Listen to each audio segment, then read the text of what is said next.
Welcome, everyone, to Serious Angler Podcast, where, as always, our main course for you will be hopefully talking and teaching you more about bass fishing. But, of course, that does not come without a distraction or 10 here or there, especially on today's episode. Whether you're here to learn or just hear some bass and banter, you guys are in the right spot. As always, I'm your host, Bailey Egbert, and joined with me is the Bassin captain, Mr. Andy Full, and Idaho's finest, Mr. Adam Deacon. Fellas, how we doing? Good. Good. Clean and straight. Good. I like that. Good. Clean. I was gonna say AA meeting. clean and straight to the point. Nothing about Deacon's mustache. No, today there's in the nothing. intro, It's so just finest. That's all it nice. is. He's just fine. Means And you said that good. It sounded like it was painful for that to good. yeah, that was like Good. Good, man. No, we're good. Don't worry, folks. Andy's not getting a colonoscopy. He's here. He's on the show. He's just fine. he's alive and well. Wow. Yeah. Deke, he's not alive and Yes. well because his shoulder hurts from catching 28 pounds. Oh man. All these smallmouth. My shoulder. been good. Yeah. Give the people a little breakdown of what you said earlier, Andy, because this has to be public knowledge. You know, like shoulders are a little sore. Been netting a lot of doubles, a couple triples, big bass. We've been averaging like 4 3/4 basically every time they set the hook, and 40, 50. One day I think we had 105. Like just Oh no, my shoulder. Oh, 8 hours straight of lifting you poor doubles. thing. 4-pounders in a boat. Yeah, Andy it's a doesn't lot. need to go to the gym. He just lifts 5-pound smallmouth into the boat Yeah. all the time. It's just Yeah. it's a long-term play. You do 100 of those a day. Like that's It's a good. lot of work. I can see Good that shoulder. being sore on the shoulders. Okay, I Good take on the that lats. compliment. I don't feel bad for you. I can't. No, I don't can't feel bad either. for you. Okay, because you sounded like it was a complaining, and No, it's fine. I'm just good. I think it should be your Instagram bio, dude. It's just smallmouth guide. I only lift shoulders. There you go. I was like this, right? that's what smallmouth look like. Just like Yeah, that. it's true. All traps, dude, nothing they- else. All traps, baby. Oh, I love it when you get like a 4-pounder and they got like that humpback right behind the eyes. You're like, that's Yeah. gonna be a giant in 2 years. Like Yeah, you those just smallmouth know. are like the guys at Those the are gym smallest. that are like walk around like this with no legs at all. Like, so, Oh yeah. do you lift, bro? No, would it be what? Except Would it smallmouth be would like scare this? me. A human you smallmouth go, would be like bro? 250 Yeah. pounds and built. Like it would be like a refrigerator on wheels. So Be I think Brian Urlacher. it'd be a middle linebacker that is just as mean as they come. That's what a freaking smallmouth. His only diet is God. gobies and bait fish. And he's fast, but he is just an absolute hammer. And it's like, man, watch out. Like fullback, running back coming through the Yeah. hole, he takes out both. The kind that Like, loves doesn't even pain too. notice. Doesn't matter. Just one arm, only one Yeah. arm as well. Like, Yep. yeah, love it. Monster. Well, that's good. It's good to hear things are going well, Andy. It's nice to have the boat back and Yeah, dude. running How's full the bore, Suzuki so treating you? it's good. It's good. I still need to figure out a prop, but been too dang busy to actually do research and find the right prop. I know I have to go up in size. It's just which one do I want to buy, etc. I probably have to go to a 25 or a 26 blade 3 prop, which is huge in my opinion for a 200. But yeah, it just I'm running out of speed before I limit out on the RPMs at like 56 miles an hour. No matter what I do, I can't get over 56, and I'm redlining at like now that I have a hot foot, it's probably less than 3/4 throttle. So, and it's screaming at me, lights beeping, rev limit, and I'm like, yeah, that's good. That's good. Good stuff. But it gets on pad incredible. Even with like 2 clients in the boat, I'm up on pad in like 2 seconds, maybe. Super quick. And I even loaded the live well so one day with 2 clients just to see, and it just hopped right up. And I'm like, Oh, that's yeah. awesome. Well, if we got any folks out there with any recommendations for Andy, slide in the DMs, send us an email, Wow. contact Andy, one of the two. Let's see. There we Yeah, go. good luck. I feel like it's like I'm praying to like a god at that point because it's so hard to find information on Suzuki's and bass boats. When you find out, It's like- Andy, then you can be the information. I will let the world know. Yeah, reporting here first. But Deke, what's been going on with you, dude? Yeah, man. I've been getting out fishing every once in a while. Be honest, not as much as I would like. have been freaking jammed work wise, real estate, ranch real estate wise. It is busy season for sure, which is good. Not complaining, but excited to get fishing here soon. Got a derb this weekend, a local ABA on Lake Ooh. Owyhee in I was gonna say not you're getting some Oahe, but comments. It's Owyhee Owyhee, in bro. Florida. I know. Oh, is that the lake that used to be like insanely good? It's still very good, but it's not what it was. That's right. But it's I'm excited to get out there. They should be doing kind of everything post spawn, largemouth and smallmouth. So gonna be a fun place in a remote part of the world, which I do not mind Oh, every yeah. once in a while. It'll probably be hot, but looking forward to a busy finish of the work week and then heading out there for a couple of 2 days of no cell service. There So you no go. one can get There a you hold of me. go. Nice. Enjoy the isolationism. Isolationism? What was the ism on that? Yeah, I went too far. I don't know. Enjoy the If isolation. folks haven't Yes, sorry. haven't figured I don't out know. yet, Long Andy's got day. his own It's a vocab. long day. Yes, I love it's it. been a long day. I That's was what we need about to do, to say, Deke. Eventually, we need to have like our little book of Andyisms. Yeah. Andyisms. I was Yes. just gonna say Andyisms, baby. There's a long list of them. Don't you There's so worry. many. Oh, I love it. Yeah, it's great, especially via text. English But was not my major or my minor, so I apologize. English was not my first language, apparently either. No. What about you, Bailey? How have Good. things been for you? Been Good. on the We've road. had a long bender over in Minnesota, which I think that needs to be a yearly thing now. Is Minnesota is just freaking awesome. Like to the point where we had Tuma on the show last week, but we went out fishing with Tuma the last day I was in Minnesota, and we're getting off the water after like a 40, 50 all frog fish day, and had like 20-ish pounds and like awesome day. And we get off. He goes, "Yeah, you have to come back in August when it's good." And I'm like, "What do you mean? Like this is great." And yeah, dude, This like was we thought we so had stupid fish in New York, but their fish in Minnesota are just straight dumb.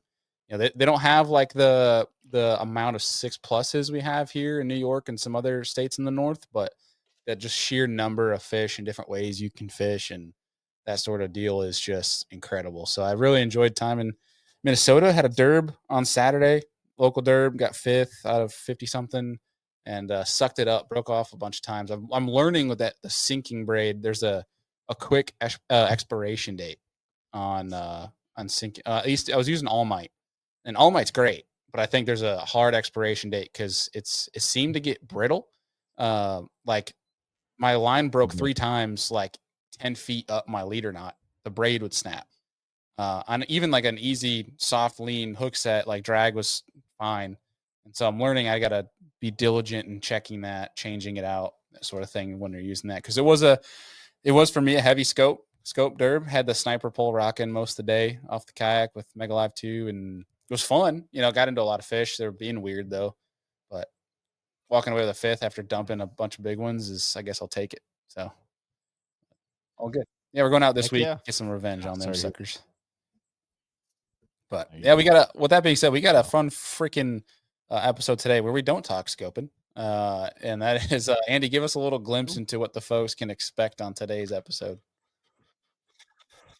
Long overdue, right? Like, but we have Seth Feider joining us, and we're breaking down this year's adventures for him on the Elite Series. Maybe a little swim jig Swim talk. jitty. Yeah, at Lake Fork, and all of the competitive changes that he has endured throughout his Elite Series tenure. So it's a good one. A lot of juicy nuggets in Heck it yeah, for yeah. sure. There's a lot of those. That's for damn sure. Especially when you're dealing with Seth, you're getting straight. No BS. That's for dang sure. But Yeah, we're straight swim jibbing. jimming. That's right. That's all we're doing. Deke, what's been That's right, the baby. buzz around the industry? Yeah, man. Not much is on the business side, but again, this segment, folks, is the business from the bass boat segment brought to you by Rec Lending. If you are in the market for a boat or at least want to see where you're at from a financing standpoint or a recreational vehicle, give them a shout. Great folks over there. Show went out if you missed it, 2 actually, days ago. 2 days ago, where we talked all about buying a used bass boat, what it takes, what the market's doing right now, with both Todd from Rec Lending as well as Levi from Jones Marine. So good insights there on, hey, what the boat market doing. Total different than what it was a year ago today, and For the even better, this fall. worse. Complete changes. Depends on how you look at it. Better buyer's market, and I don't want to spoil the whole show, but I would say that the biggest absolute switch, I mean complete shift here, is that used boats are selling. Used boats are selling fast. They can't keep them on the lots, and so it's not a bad time to sell a used boat. And new boats are struggling to sell, whereas previous this year and last fall, when I considered selling my boat, and Andy and you and I both kind of talked about selling boats, it was a pain in the butt to sell a used boat. Nobody was buying. Prices were over, so it was an interesting market shift there that's going on. So something to keep in the back of the mind, which is, I guess that's a good segment to talk about. But in the tournament side of things, we had no scoping. Get ready for this. Wes Logan on 10 Killer, right? On Bassmaster Elites. Keith Poche on the James River and Tackle Warehouse Invitational. Then NPFL, the average fisherman, Chad Marler winning. They don't use scope in the NPFL in the first place. So we literally had a non-forward facing 3 major tournaments won in the month of June. Is this just something that's going to happen, guys? Is the month of June just like when there's high water and things that like, or is it schedule change? What's your take here? I mean, this blows me away. 3 major tournaments not being utilized with forward facing. Yeah. It's kind of like a weird time, right? Like it's a big transition time depending on where you are.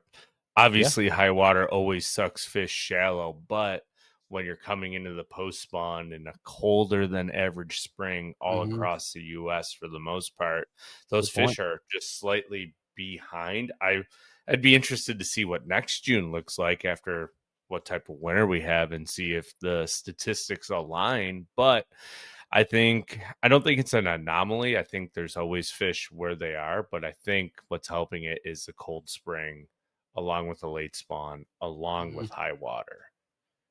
But because there were people catching them scoping, right? But like at Eufaula, when the water's so high, scope is kind of irrelevant in high dirty water. Yeah.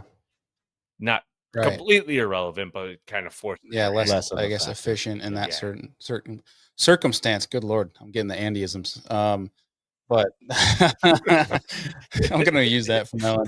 But no, you detailed it perfect, Andy, and I think it was kind of like a little perfect storm, if you will, of that just to get up shallow. But I think, Andy, you detailed it perfect. I think the one thing I would add on that is this reinforces why the schedule aspect of this is so important to it, where it could be dominated by Tech if they went to Hartwell or Smith or these lakes that are going to be won that way. Whereas the schedule here, it could be won any way you wanted it to. And so I think that played a huge role in that part. And hopefully these trails just get more diligent in that. I think they did a great job across the board. I mean, obviously in NPFL, there's no forward facing at all, but I think, MLF and the elites did a great job with scheduling and just forcing the anglers to be in multiple different scenarios. And that's why you're getting the best of the best right now. And it helps though that we did have a lot of water around the whole country, which has been interesting to say the least.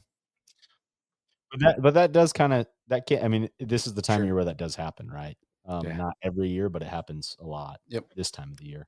Yeah. So I don't remember if I was. Sorry, I was gonna say I don't remember if I was tuned in on live shortly for 10 Killer or if it was like a clip I saw on Instagram. But it was Trey McKinney, and he was like, "Yeah, I can go out deep and scope them and catch a bunch of like 2-pounders or 3-pounders, but those ultimately are not going to be what helps me win this tournament. I need to get up on the bank. That's where it seems like the bigger fish are, and that could be a byproduct because of the high water. It sucks those fish shallow. All the bait goes shallow. There's all kinds of new stuff for shad to hide in, bluegill to hide in. So, yeah, I think schedule is a huge part of it, but I mean, I think it was more high water based, honestly. Yeah, no, totally agree. I mean, there's always, whenever there's a high water situation, there's bushes, man. There's no telling how many 5-pounder pluses are up there. Guys like our guest today, Seth Feider, will probably see high water, see all the bushes, and start drooling, thinking about what they're going to do. And say, why would I even put forward facing in the water?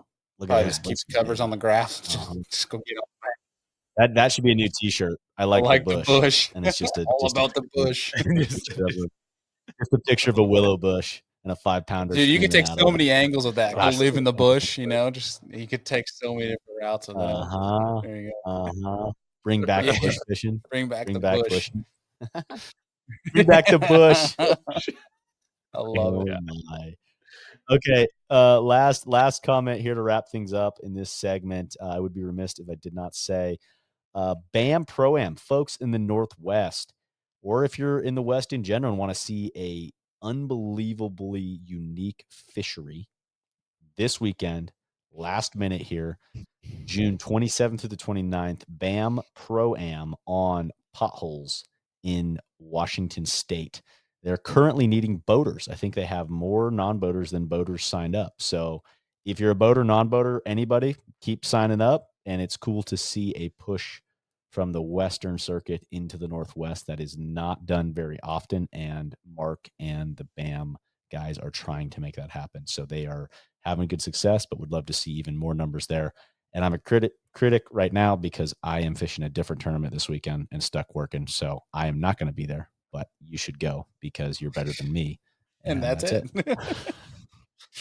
Go through the bush, go up the potholes. Anyway. Go fish. Yeah, that too. That very much will be happening. It's awesome. Well, hell yeah. Hopefully, we will have in the next couple of weeks some more, I would say, diversified business from the bass boat segments coming to you guys with ICAST being obviously that happening. More things will be introduced. Different shifts will happen. Excuse me.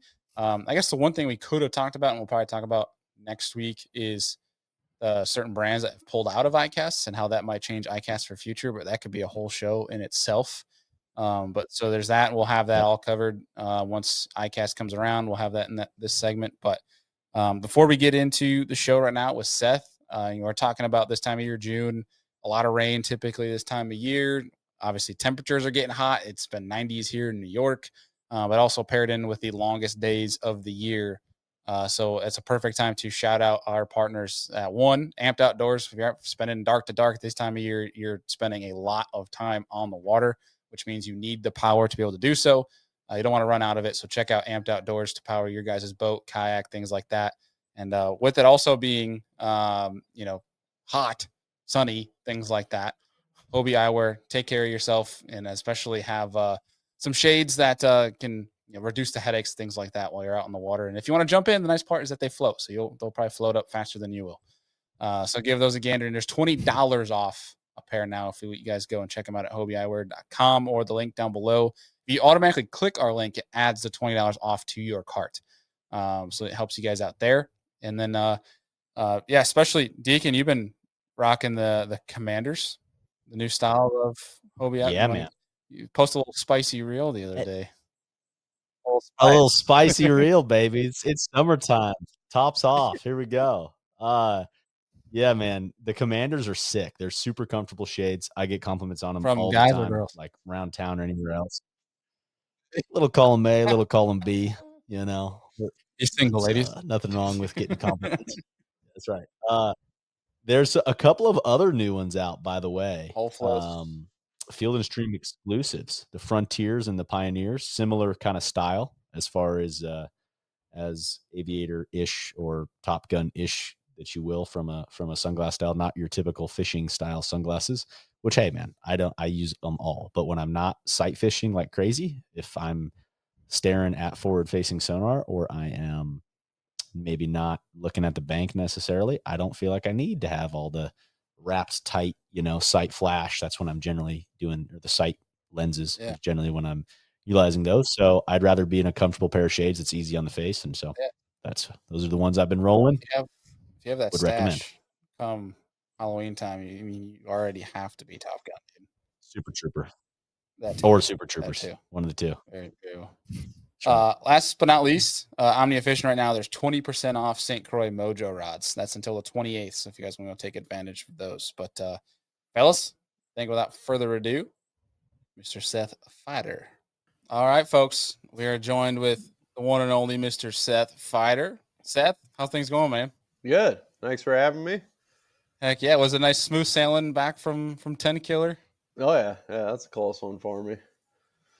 How close is close in your scale of things? I think anything less than 17 hours is close. Pretty much. Everywhere else I go is, drive. 18 to 24. So, Ugh. 10 killer was only like 11 hours, 12 hours maybe. That's not bad then. No. You get to finish off the season close to home. Yeah, a couple hours from the house. Heck yeah, dude. So, Well, actually, this year, honestly, I think it's probably been like the least amount of driving I've ever had to do. So we had a couple, and the Texas ones are close for me. Oklahoma's close. We don't go to New York this year for the first time ever. St. Clair's close. La Crosse is close, and just had Florida and the Carolinas, and it wasn't a bad year for driving. we're gonna have a bunch of people from Wisconsin, Minnesota that are going on their Google Maps right now, and they heard you say from Minnesota that Texas is close. They're gonna be like, "Oh, actually, you know what? Let me look at that." Dude, I can be at Lake Fork in like 14 hours. It's like straight down 35 the whole way. Not bad. It's Yeah, pretty easy drive. Yeah, you're a pro angler when you say 14 hours is close. Yeah. It is so skewed too, and I love A it. drive. Yeah. Oh yeah. Hey, you just get up in the morning, you're there by dinner. I mean, Not bad. chip shot. Yeah. You got your local Durbers that are like, 2 hours, 3 hours, that's way too far. They're Yeah. like, 14 pretty good. Yeah. Well, compared, if I go to New York, like Yeah. St. Lawrence or Champlain, they're like 20 some hours away. And Oh, shoot. Florida's the same deal, like probably like 22, 23 hours to depending on where we go, Okeechobee or wherever. Yeah. I It's gotta a ask hike. because I did the drive a couple weeks ago. I had a trip up to the Brainerd area, and I Yeah. drove through Chicago like an idiot, and I was told I should have taken the UP route through there. Do you take that, or do you just bite the bullet and go Nah, through the city? Chicago's quicker. Well, I guess if you're going to Brainerd, see, I'm probably almost 3 hours south of Brainerd, so it Okay. might be a better route for you to go through the UP. But for me, it's quicker to go through Chicago. Yeah, I was told it's longer, but it's less headache Yeah, than less going. headache and a prettier drive. Mm. That bridge over, was it the Mackinac Bridge or whatever? That thing creeps me out. Like I don't want to. I don't know. It's way too high and it sways in the wind, and I don't like being Yeah, on it. yeah. My Google Maps wasn't updated right, and it took me through a little bit of South Chicago, and I was petrified. Yeah, it's Yeah, rough. no thanks, no Yeah, it's thanks. traffic No stop zone. 24/7. Yeah. Yeah. Yeah. Yeah. Well, dude, so far this year, 2025, sitting in 22nd AOY, good season for you. I guess kind of like up to Yeah. this point. How's it from your POV? How's it been for you? No complaints. I've had a few really good tournaments and a few not so great tournaments, kind of balanced out. But way she goes. A lot better than last year, so no complaints on my end. With the new payout structure this year, is it better to have some of more of the high ends than middle of the roads, if that makes any sense from a money You're standpoint? asking the wrong guy. I have not a clue how much money I've won this year.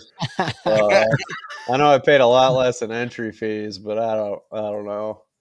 You'd have All to right. ask the misses. I don't know what I I got love in checks. Not a That is clue. fantastic. He's like, call the Yeah. CPA. It's not on me. Well, I don't like hang around to pick them up. They just send them to the house. The wife gets them, direct deposits them, or whatever she does. And I Yeah. don't know. I just fish. I The love credit card that. goes through, you're winning, baby. That's all. Yeah, yeah. That is fantastic. That's I love that. living right there. That is Yeah. living. Yeah. Hell yeah. Well, dude, Andy, let's get in a little bit about the fork event, man. I know we were pretty curious on that one. Speaking of Yeah. Texas. Yeah, speaking of Texas, right? Like swim jigging fork. So like what clued you into that swim jig pattern there and enabled you to catch the big ones like you did? I think I got really lucky. I think it was kind of an area deal because I was fishing differently than Greg Hackney, but he was the only one else up in that area, and out of the like bank beater shallow water guys, we had the best tournament out of the rest of the guys. So I think there was something about that area, because I know everybody was going around the lake, at least in the morning, throwing a white swim jig, shad spawn kind of deal.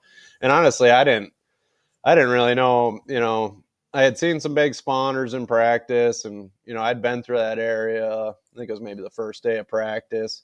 I caught some 4-pounders, nothing crazy, but I figured I could go up there quick in the morning, catch me a little 18, 20-pound bag, and then go, try to find a couple 6, 7, 8-pounders on beds and catch those and have a mediocre tournament. And, you know, with the exception of the last day, I think, I guess the last 2 days, I mean, the first 2 days I was leaving the shad spawn was like over 26 pounds. They just, some big ones showed up. I was catching some 5 to 7 pound fish in the morning right away, which I wasn't expecting. And, got really lucky in that regard, and then was able to make some good calls late in the day, sight fishing.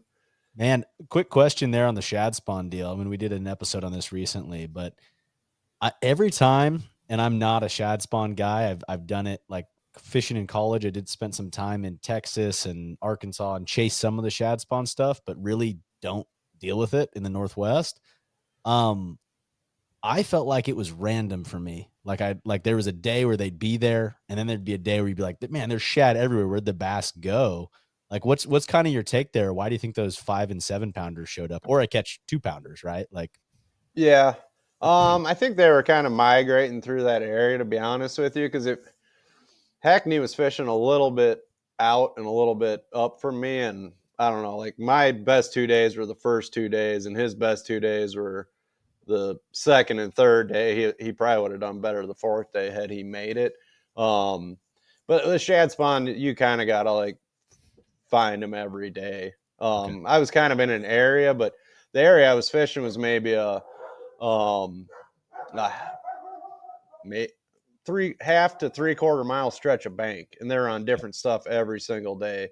Like the first day I pulled in, there was like one little cattail clump in between 2 docks. I literally put my poles down there and caught like 26 pounds out of that little cattail clump. And the rest of the tournament, I might have caught 1 or 0 fish a day the next 3 days off that one clump. Seemed like the second day they were really on the seawalls. The third day they were really on, there was some hyacinth that had blown in there.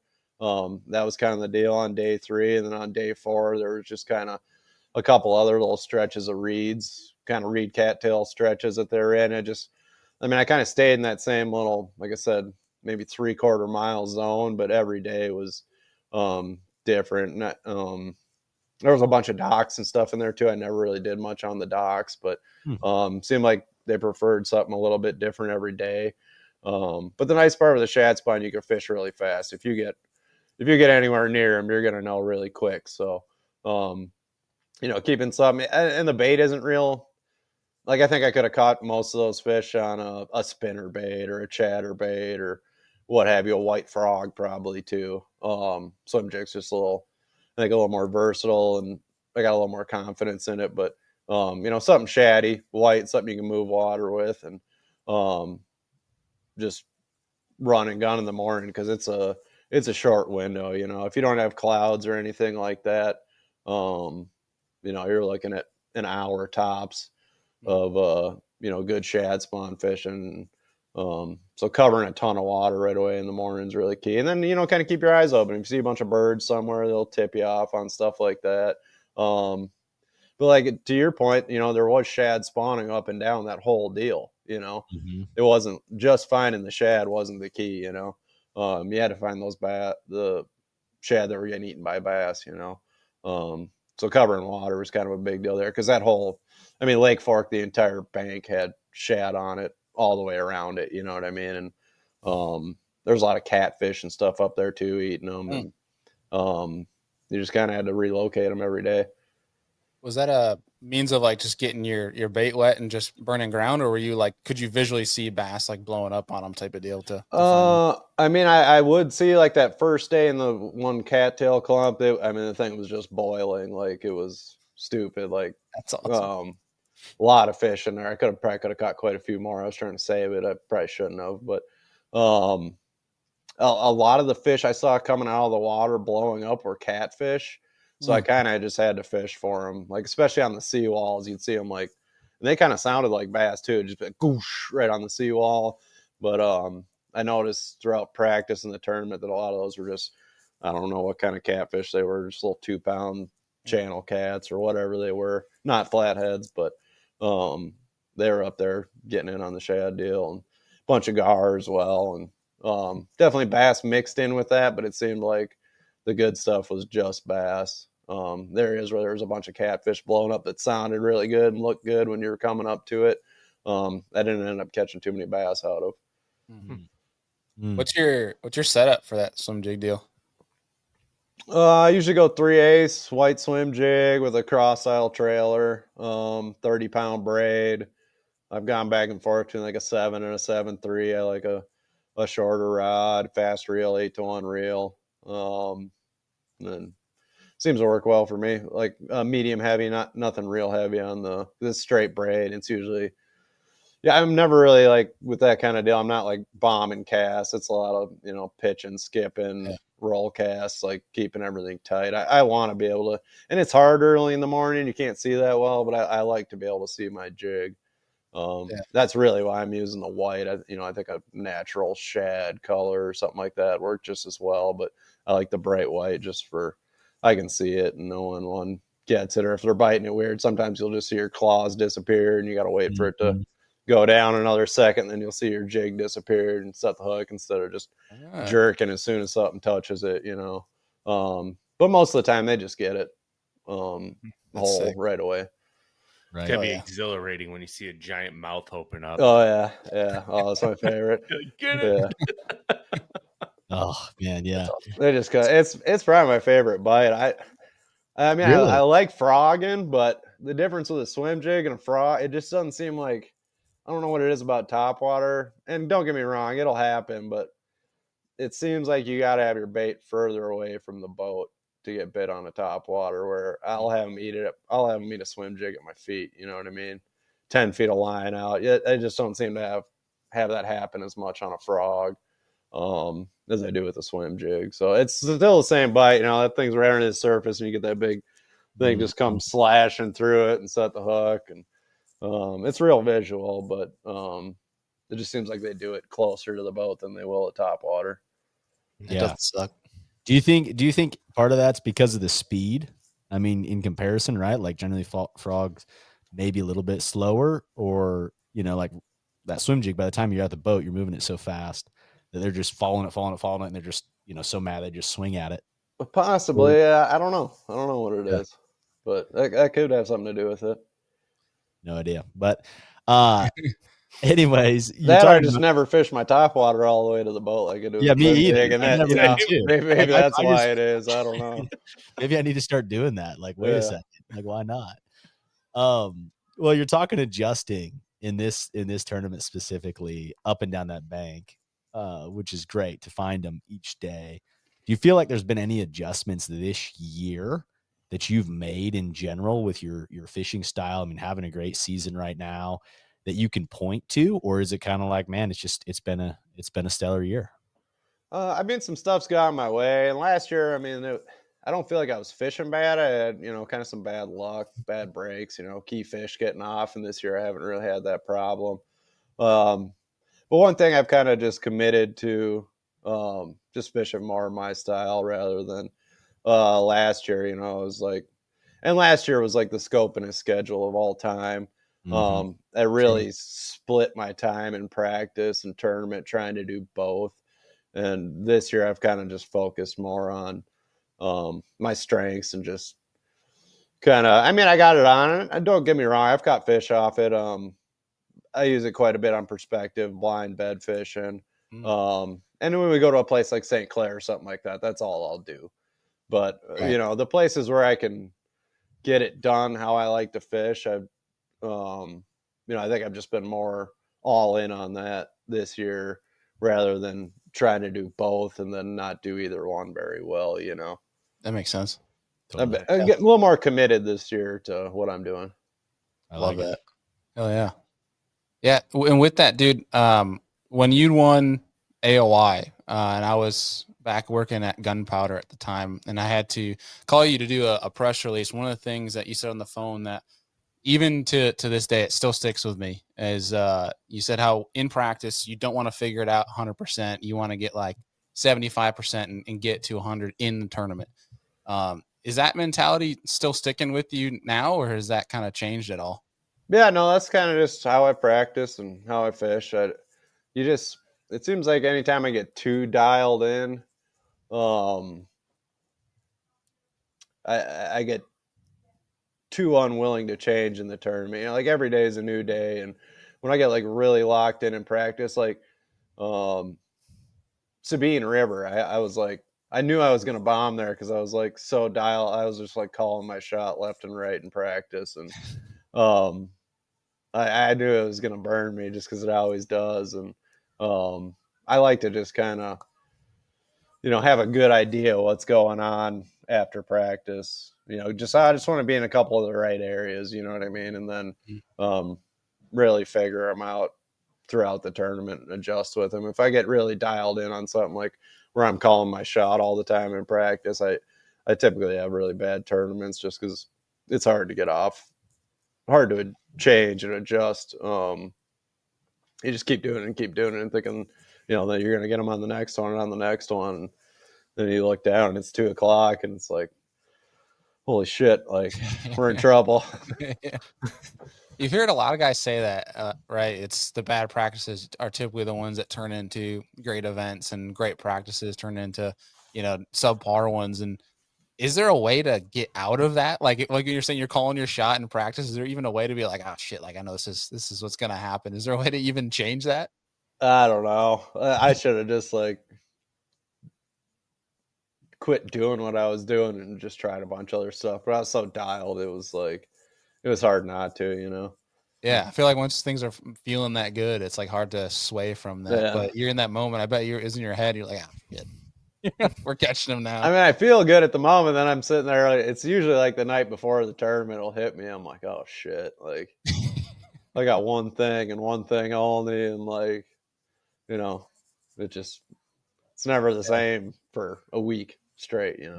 Yeah, they know when it's tournament time. They switch Yeah. up. Yeah. Love it. But with that said, too, now with competition wise on the elites, especially since your rookie season, obviously, like in the industry wise, a lot of things have changed. And year by year, a lot has changed. But I guess competition wise, from your POV, like what has changed most to you, like from the competition level on the elites? Oh, it's the highest it's ever been, no doubt. Like I wish I could go back knowing what I know now and fishing like the first 4 or 5 years I did on the elites. Like I think I would just throttle most of them. You know what I mean? There was like a lot of big name guys, but like it didn't seem like it wasn't that hard to get paid, and now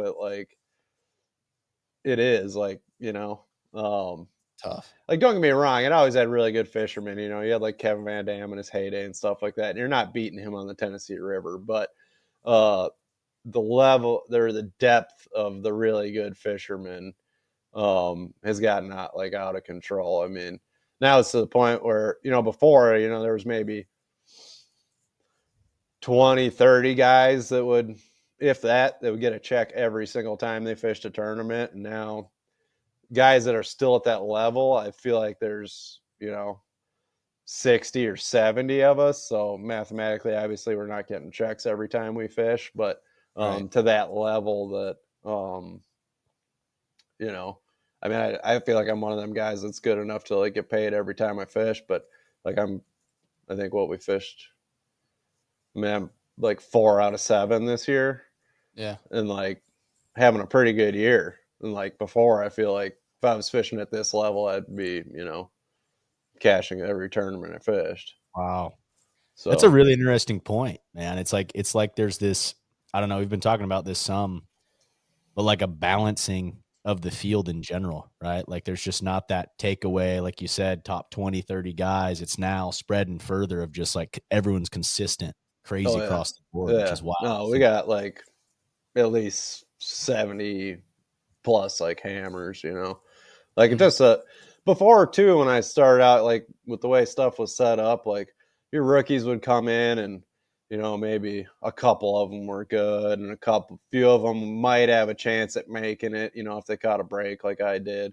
And then you'd have a few guys that, got lucky and qualified and probably shouldn't have been there. You know what I mean? Mhm. But now it's like you get, the last 3 years, you get 10 like absolute hammers come in, Yeah. There's no like, the turnover's not coming out of the rookies anymore like it was before, like they Right. get their grace period, then second year, then half of the rookies, or I guess they'd be sophomores at that point, were gone. And now it's like those kids ain't going anywhere. It's like the old dudes are getting cleaned out now. You know what I mean? Yeah. What do you think's the credit to that? Do you think it's just how fast the learning curve has shortened, or what do you think? There's a lot to do with it. High school fishing, college fishing, those kids are coming out way more prepared. And it's also, at the time when I was coming in, it was more of because there was no high school college fishing, it was more of a working man's league. You know what I mean? You're getting guys coming in their 30s that, had to work, save up money, do the whole deal. Now you're getting kids out of college jumping right into it, but they're way more prepared. Information's way more easily accessible. And then another thing is when they went to do like the whole 9 opens to qualify, no one's getting lucky at that point. Like when I fish the opens, you fish 3 in one division and qualified, and you could get lucky and make the Elite Series. You're not going to get lucky qualifying on points through 9 events. I mean, you're getting the cream of the crop every time. So there's a lot to do with it. Like I said, the high school, college fishing, these kids are coming out of college like in a way better position than some 25-year-old guy that fished team tournaments around his house. I mean, with the internet, YouTube, but the information's so much easily accessible. If you want to figure something out, there's something on YouTube explaining everything right now. Scope definitely helped with that. And then, like I said, the way the opens with the guys fishing more events are just coming out of there. You're really getting the cream of the crop now coming through the opens. Totally. Yeah. So if Great you get points. through all 9 on luck, you got quite the horseshoe. No, there ain't no luck getting you through that. No, not a chance. That's for dang sure. Well, man, this one I love bringing up. We do this on every show we can, and it's a little segment we call the Amped Outdoors Electric Take, and they're our preferred lithium choice here at Serious Angler. And what it is essentially is a bold question, hoping for a bold answer. And we love bringing up this, especially with guys like yourself that hunt, and especially this conversation, this topic, and that is, with hunting, it seems like there's guys that, like yourself, the Hackneys, the Matt Aries, the guys that have that killer instinct for the hunt side, have that on the fish side. And so with that being said, what I wanted to ask you was, do you think being so passionate about the hunt side of things helps you on the fish side or hurts you on the fish side? Both. For the most part, it helps. I think, just being aware of your surroundings, how you're moving, how you're approaching stuff. I mean, there's advantages to coming certain directions on certain things, and being stealthy, moving around, especially, if you're out on an offshore ledge, it don't matter. But if you're up in a little tiny creek or something like that, the way you move around in the boat, and the way you run your trolling motor, and don't shift your weight when you cast and things of that nature, make a big difference when you're, fishing shallow, tight little areas. You notice a lot with Greg Hackney. He's like the best example. Like that dude is like, most people that walk around, they're doing this and your boat's doing this and it's throwing wakes and ripples. And like, if you've ever noticed, even if you pull into like a little creek and you set down and cut the motor, or like if you've been way back in a creek like that and someone else has done it, like that wake will run that whole thing. Like it might take a few minutes, but that water's moving, and those fish are living back in a real stable environment, and they know that one little wake coming through there, that's going to alarm them that human presence. You know what I mean? Just like a deer catching your wind or whatever. But like Hackney, you watch him go in them areas, and like he's not walking to this side to make a skip like that or walking over there to make a pitch like that, dude. He's glued, and it's It's all wrists. You know what I mean? It's not. He's never shifting his weight or doing anything like that. There's no ripples coming off his boat when he's in those tight little areas moving around. So I think hunting helps me in ways like that, but at the same time, I'm like so obsessed with turkeys. Like if I hear one gobble when I'm out practicing, it's gonna send my brain off the tire off the. I'm gonna lose focus for a little while. You know what I mean? Or watching ducks Where is fly it? over or something like that. I get a little distracted sometimes, but I think it makes me stealthier and just more aware of my environments, picking up on stuff. Like birds and things of that nature. Other stuff that tips you off on what's going on in the world. Yeah, I love that. If you had to only choose one to hunt the rest of your life, what would you choose? Probably say turkeys at the moment, but Mm. I Love kind of chasing it's because it's still right after season. If you ask me that in November, it'd probably be ducks. And, I don't know. Yeah, You've been out west chasing ducks, haven't you? Haven't you Yeah. made it this way? Yeah, Sweet, man. yeah, it's beautiful out there. You do need to add another bird to your hanging bird collection, though. You do need a big turkey in there with like full spread. Be good. Yeah, no, I was thinking about it. The guy that mounts my ducks told me to never bring him a turkey. I guess they're like incredibly painstaking work. Like a duck, you can just slick them back and mount them, but like a turkey, you literally, it's like every single feather is placed. Like obviously they don't have as many as a duck, but yeah, I guess they're quite the project. That's funny. yeah. It looked like you and Dougie were getting after it pretty hard a month or so ago when season was around. Yeah. I ran up to his place for a couple days. That was fun. Oh yeah. Yeah. I was driving up to Brainerd and I was passing through there. They were out strutting and stuff, and I called up Thomas Allen up that way, and I was like, Oh yeah. when does season end up here? Asking for a friend. Yeah, you missed it by a couple weeks. Yeah. That's cool, man. That's sick. Man. I took your buddy out fishing the other day. Yeah, old Gazi, how was that? Yeah, he was just telling me how he beat your ass in a flipping contest and at the gun flipping contest. He had one beer to my 10, so we'll give him it. Okay. Sure. I like it. Was he talking shit the whole time? So yeah. Was he talking shit the whole time? No, he just brought up that story. Thought it was funny, so That's awesome. I told him I'd bring it up. I told Kip to talk some shit for me. Okay. Yeah. That's awesome, man. Hell yeah. Well, should we get into some quick hitters then, guys? So, Seth, what are your top 3 baits of choice this year on the Elites?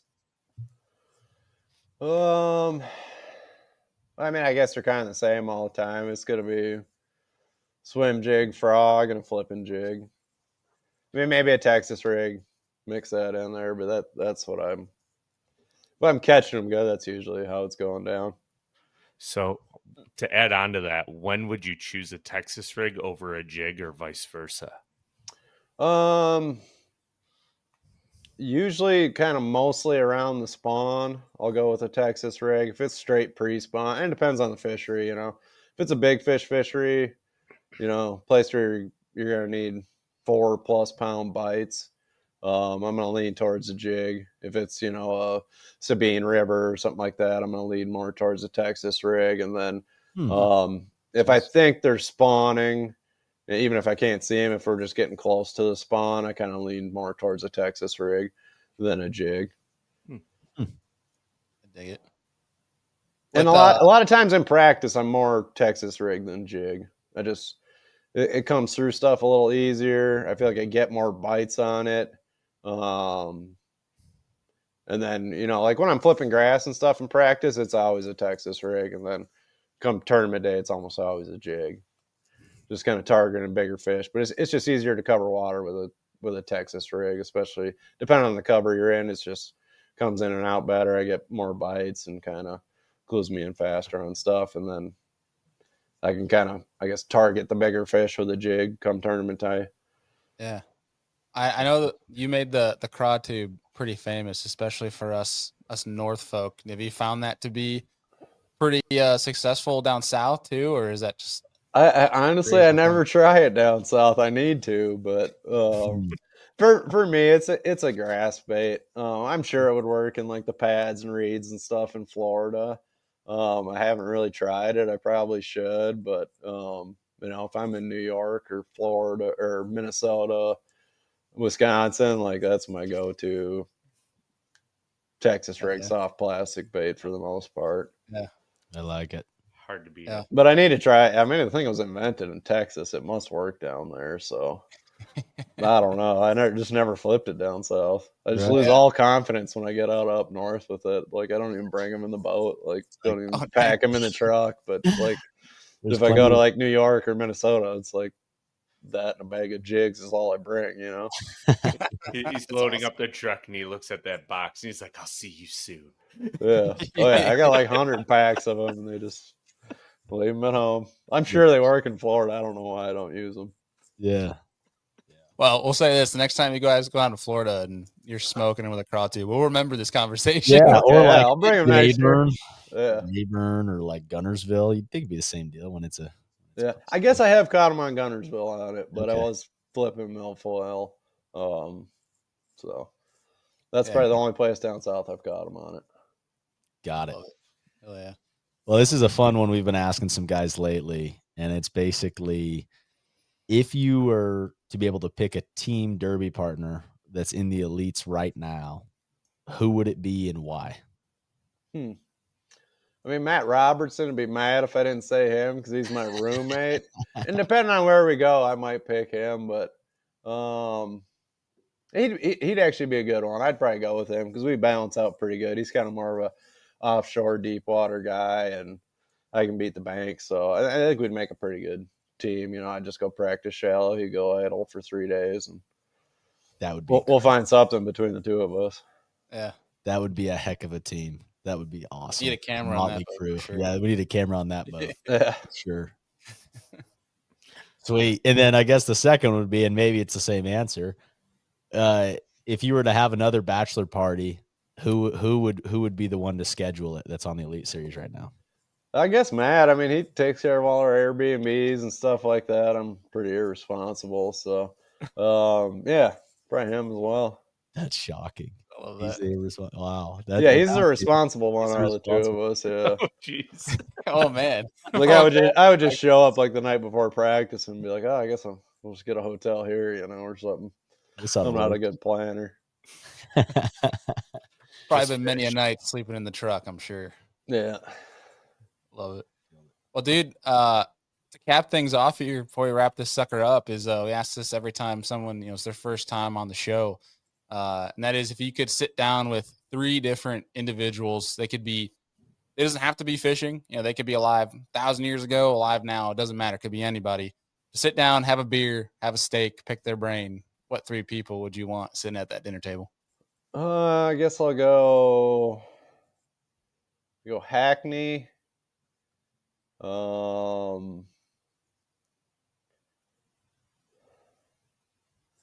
mean, Denny Brower, just because he's my hero. And then I'd probably throw Fothergill in there. Yeah. I'd probably learn more from Fothergill than the other 2. But those are my other 2 favorite fishermen. So yeah, you get some better stories out of the other 2, I'm sure. Yeah, but I'd probably learn more from Fothergill than both of them combined.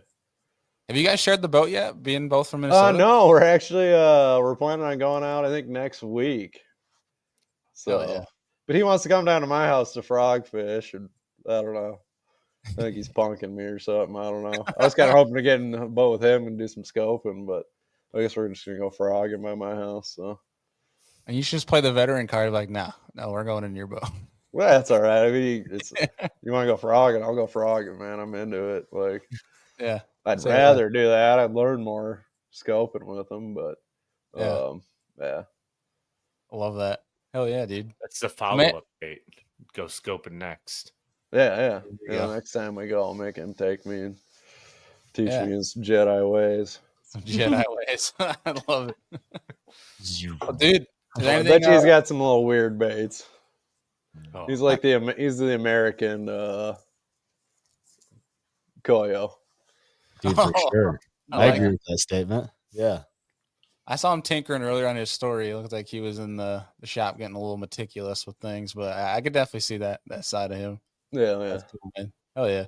Well, dude, again, thanks for taking time out. This has been awesome. But Yeah. anything coming up on the horizon for you that the folks need to know about? Oh, chill until St. Clair got ICAST, and then I'm launching a jig company, but we won't have anything till probably September. Kind of not the best time to launch a jig company, but there she It's goes. fall. They eat big jigs in the fall. They do. I mean, stuff sells a lot better in the spring, but that's kind of for next spring's kind of when we're hoping to have everything lined up. But as soon as stuff comes through, done, finished, it'll be up for sale. But like I said, that probably sometime this fall. Oh yeah. But it's been fun. I got to work with a lot of I think I'm on, I don't know, 10th sample of a swim jig right now. Just really tweaking it. I get real critical on landing percentage and stuff like that. So if it's at 99%, it's not good enough. So back to the drawing board. So it's all stuff that kind of it's your brains, you're designing. Not solely me. No, I'm working on a couple flipping jigs and a swim jig, and then there's 4 or 5 of us involved, and everybody's kind of doing their specialty. Douglas is in there; he's doing like a Ned rig and a swim bait head, and then you probably know Alec Morrison. Yeah, oh, yeah. He's from up near the woods. He's he's doing like a scope and our scope and heads and stuff like that. And then Garrett Rockamora, big Florida dude, he's gonna do like the super heavy duty stuff like swim jig, flipping jig, just like with a shark hook in it, so that you throw it on 80-pound braid and an 8-foot pool cue and can't bend anything, because that's how they roll down there. So everyone's gonna kind of do their little niche stuff and just get it up to what they think is perfect, and we're rolling with it. I love it. Is it going to be like tungsten stuff if we're allowed to? Yeah, it'll be a lot of high-end stuff. I mean, some stuff will be in lead. I mean, like my swim jig will be in lead. I don't really see if it's not a bottom contact bait or something that, be different. Like if you're talking, really big stuff, doing it in tungsten. But some stuff will be lead, some will be tungsten, kind of. If it makes sense to do it in tungsten, it will. But it'll all be like super high-end hooks and stuff. Oh yeah, yeah, it'll be cool. Looking forward to that, dude. I know we've been talking with Alec and Garrett, getting them on a show here soon, and looking forward to when that launches, man. Can't wait to talk about it. Yeah. All right, folks, and that is going to do it for today's show. Really happy we got Seth here, and hopefully not the last time, that we get Seth here on the show, because as always, he shoots it straight, no BS, and that was a lot of cool nuggets to come out of this one. Yeah, absolutely. I mean, all I want to do is go fish a swim jig now. It's probably one of my favorite ways to catch them. I think I can speak on behalf of all of us. It's just one of the funnest ways to catch a bass. And yeah, I can't wait to go largemouth fishing. Oh no, 28 pounds of smallmouth. My shoulder hurts. Oh. Change is good. All right. Change is good. Yeah. No, it was really cool to hear the breakdown, man. I mean, I watched a decent amount of his Lake Fork event and watched him with the swim jig just being an absolute menace, destroying big bass. And it was fun to watch Seth in his zone. It's cool to hear. I mean, the biggest takeaways for me were like the idea of just really moving during the shad spawn. They're not going to be there the same day, the same spot. The shad are still there, but the bass maybe aren't there. Like I've screwed up on that so many times, thinking back to old derbs, being like, man, I found them and they completely are gone. It's like I should have just kept going up or down that bank another couple 100 yards. So I thought that was a huge takeaway, and then just his mindset and adjustments. It was cool to listen to. It reflecting on that a little bit, when I had that kayak tournament down in Eufaula, that was the time I really first experienced a full-fledged shad spawn in this whole creek at shad, until the area that I ended up catching him in, there was little to no shad. And that's where it was super interesting on how that was. And I think it was a good point in him was like a lot of folks, especially if you don't experience it much, you see all that shad busting everywhere, you're probably going to hunker down and be like, oh, there's got to be bass here. But it's kind of a good lesson to just keep moving. The bass are going to let you know when they're there. But cool deal for sure. Yep. But Great Totally show. agree. Hopefully you guys appreciated that. And we'll have to get Seth on when he starts launching that jig company. Sounds like coming up in September. Yeah. That's going to be pretty snazzy. I'm sure Heck we'll be yeah. getting our hands on some of them puppies, and we'll be having, Alec Morrison, Jay Dougie, Garrett Nakamura. Sounds like we are having them lined up on the show here in the coming weeks. So looking forward to having them boys on, and I'm sure that'll be one of the topics of discussion. But boys, great show. It's good to get the three of us together. I know schedules are freaking nuts, but great show. Hopefully the folks appreciate it. If you guys are watching on YouTube, please like, subscribe if you're not already. And then if you're listening, please leave us a rating and review if you haven't yet. But fellas, anything else for the folks? All right. No. Rip it and rip it, baby. It's fishing season. That's right. Fishing in season. June. Get back to the bush. Appreciate y'all. We'll see y'all on the next one.